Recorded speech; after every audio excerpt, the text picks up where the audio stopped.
అందరికీ నమస్కారం. నేను doctor Bhavana, consultant rheumatologist, Medicover hospitals, Sangeet, సికింద్రాబాద్లో. ఆస్టియో ఆర్థరైటిస్ అంటే ఏంటి? అది కూడా ఒక రుమాటిక్ వ్యాధేనా? ఆస్టియో ఆర్థరైటిస్ అనేది ఒక డీజెనరేటివ్ ఆర్థరైటిస్, అంటే క్షీణిత వ్యాధి. రుమాటిక్ వ్యాధులు వచ్చేసి ఆటో ఇమ్యూన్ డిసీజెస్, అంటే ఇమ్యూన్ సిస్టమ్ లోపం వల్ల, రోగనిరోధక వ్యవస్థ లోపం వల్ల వచ్చే వ్యాధులు. ఈ ఆస్టియో ఆర్థరైటిస్ అనేది మోస్ట్ కామన్ డీజనరేటివ్ ఆర్థరైటిస్ అనమాట.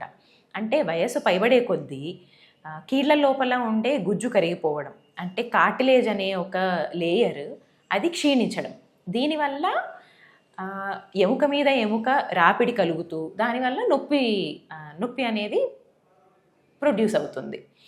ఇలా చాలామందికి, ఎస్పెషలీ వృద్ధులకు, 40-45 వయసు పైబడ్డ వాళ్లకు, దీర్ఘకాలంగా పనులు చేసేవాళ్లకు, లేదా మాన్యువల్ లేబర్ చేసేవాళ్లకు, ఎక్కువగా నడిచే వాళ్లకు, మెట్లు ఎక్కువ దిగుతుండే వాళ్లకు, ముఖ్యంగా మోకాళ్ళల్లో నొప్పులు అనేవి గమనిస్తూ ఉంటారు.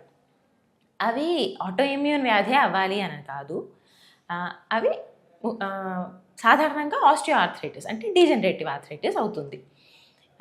ఇలా వచ్చిన వాళ్ళు ఏం చేయొచ్చు, ఎలాంటి మార్పులు చేయాలి, ఈ నొప్పికి విరుగుడే లేదా ఆపరేషన్ మాత్రమే చేయించుకోవాలా అనేది చాలా సాధారణంగా అడిగే ప్రశ్నలు. ఇలా నొప్పి మొదలైన వాళ్ళు ఫస్ట్ వాళ్ళు జీవనశైలిలో కొన్ని మార్పులు చేసుకోవచ్చు. అంటే స్థూలకాయం ఉన్నవాళ్ళు లేదా ఒబిసిటీ ఉన్నవాళ్ళు, వెయిట్ అధికంగా ఉన్నవాళ్ళు వెయిట్ తగ్గించుకోవడం వల్ల ఈ కీళ్ళ మీద, మోకాళ్ళ వంటి కీళ్ళ మీద ఒత్తిడి సిగ్నిఫికెంట్గా తగ్గుతుంది. అలా వాళ్లకు నొప్పి కూడా తగ్గుతుంది. ఫర్దర్గా అయ్యే కీళ్ళల్లో డ్యామేజ్ కూడా తగ్గిపోతుంది. సో ఫస్ట్ మన చేతుల్లో ఉండేది వెయిట్ కంట్రోల్లో పెట్టుకోవడం, అలాగే ఎక్సర్సైజెస్ అంటే ఫిజికల్ థెరపీ. ఒక పక్క కీళ్ళు అరిగిపోతున్నాయి అంటున్నారు, మళ్ళీ ఎక్సర్సైజ్ చేయొచ్చా అనేది చాలా సాధారణంగా అడిగే క్వశ్చన్. కీళ్ళు అరుగుదల ఫర్దర్ ఇంకా పెరగకుండా ఉండేందుకు చేయాల్సిన కొన్ని exercises: walking, resistance training, quadriceps అంటే మోకాలు చిప్ప పైన ఉండే కండరాలను బలోపేతం చేసుకోవడం, వాటిని క్వాడ్రిసెప్స్ ఎక్సర్సైజెస్ అంటాం. ఇలాంటి ఎక్సర్సైజెస్ చేసుకోవడం వల్ల మళ్ళీ జాయింట్ మీద, అంటే నీ జాయింట్ మీద, మోకాలు జాయింట్ మీద ఒత్తిడి తగ్గుతుంది, అలాగే నొప్పి కూడా తగ్గుతుంది. మెట్లు ఎక్కి దిగడం లాంటి పనులు చేసినా, లేదా కింద గుంత కూర్చోవడం లాంటివి చేసినా మోకాళ్ళ మీద, ఈ కీలు మీద ఒత్తిడి ఎక్కువగా ఉంటుంది. సో ఇలాంటి యాక్షన్స్ అవాయిడ్ చేయాలి. ఏంటి? గుంత కూర్చోవడము, మెట్లు ఎక్కి దిగడం, ఎక్కువ బరువులు లేపడం. వేరే వాకింగ్ కానీ, జాగింగ్ కానీ, ఎలిప్టికల్ మీద ఎక్సర్సైజ్ కానీ, లేదా స్టేషనరీ బైసికల్ మీద ఎక్సర్సైజ్ కానీ చేసుకోవచ్చు, అండ్ చేయాలి కూడా. తర్వాత ఆహార శైలిలో వేరేమన్నా మార్పులు చేయాలా, ఏమన్నా పథ్యం పాటించాలా అంటే అవసరం ఏమీ లేదు. హెల్దీ బ్యాలెన్స్డ్ ఫుడ్ తీసుకోవాలి, డైట్ తీసుకోవాలి.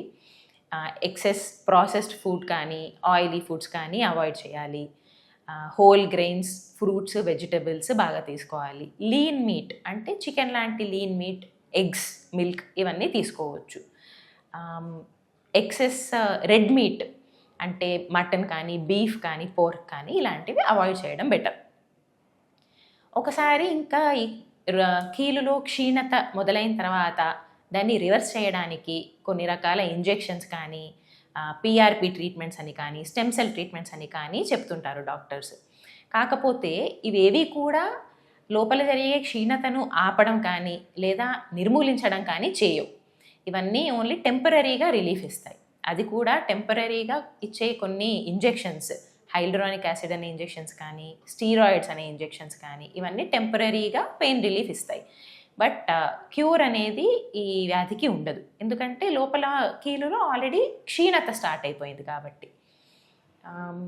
PRP treatments, stem cell treatments అనేవి ఈ క్షీణతను ఆపి మళ్ళీ యవ్వన స్టేజ్లో ఉన్న జాయింట్ లాగా చేస్తాయి అన్నట్టు చెప్తున్నారు.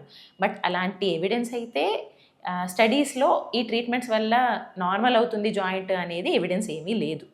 సో మీకు అలా ప్రామిస్ చేసి ఎవరన్నా ఈ ట్రీట్మెంట్ చేస్తాము అని చెప్పినా కూడా నమ్మకూడదు. అయితే ఒకసారి క్షీణత అడ్వాన్స్డ్ స్టేజ్కి వెళ్ళిపోయింది, స్టేజ్ 3, స్టేజ్ 4కి వెళ్ళిపోయింది. నొప్పి కూడా నొప్పి బిళ్ళలు లేనిదే కంట్రోల్ అవ్వటం లేదు. ఎంత ఎక్సర్సైజ్ చేసినా కంట్రోల్లో పెట్టుకున్న వెయిట్ని కంట్రోల్ అవ్వటం లేదు నొప్పి అంటే అప్పుడు ఇంకేం చేయొచ్చు? అప్పుడు కీలు మార్పిడి ఆపరేషన్ చేయించుకోవాల్సిందే. టోటల్ నీ రిప్లేస్మెంట్ లేదా హెమియాక్సోప్లాస్టీ అని అంటాము. ఇది ఆర్థోపెడిక్ సర్జన్స్ మీ వయసుకు తగ్గట్టు మీరు ప్రొసీజర్ని తట్టుకోగలరా లేదా అని కొన్ని ప్రిలిమినరీ టెస్ట్ చేసి దానికి తగ్గట్టు ఆపరేషన్ చేసేస్తారు. ఆపరేషన్ చేసిన తర్వాత కూడా బెడ్కే పరిమితం అవ్వాలా అని చాలామంది భయపడుతూ ఉంటారు. ఇప్పుడుండే అడ్వాన్స్డ్ టెక్నాలజీస్, అడ్వాన్స్డ్ ప్రొసీజర్స్ వల్ల యాజ్ సూన్ యాజ్ 3 days అంటే విదిన్ 3 days 3 రోజుల్లో ఆపరేషన్ అయిన 3 రోజుల్లోనే నిలబడొచ్చు, వాకర్ సహాయంతో నడవచ్చు. తర్వాత 2-3 నెలలు రెగ్యులర్గా క్రమం తప్పకుండా ఫిజియోథెరపీ డైలీ చేసుకోవాలి. ఆ తర్వాత కూడా ఫిజియోథెరపీ మనకై మనము పర్యవేక్షణ లేకపోయినా కూడా చేసుకోవాలి. అప్పుడైతే ఈ నొప్పి కంట్రోల్ వస్తుంది, కంట్రోల్లో ఉంటుంది. Thank you.